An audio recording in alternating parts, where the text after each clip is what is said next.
Rồi có hai động tác lưng ban đầu trước này, ngồi xuống. Đây là đơn giản nhất cho bệnh nhân tập đứng này.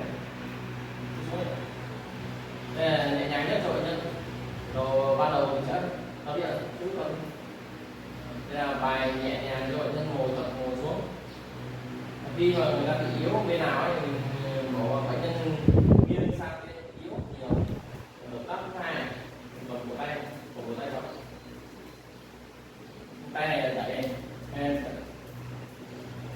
Khi nào chân khỏe thì mới tập động tác này. Mình giữ để thẳng lưng.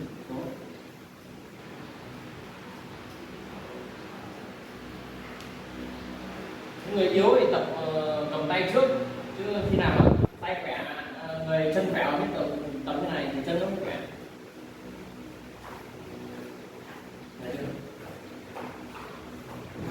Ok.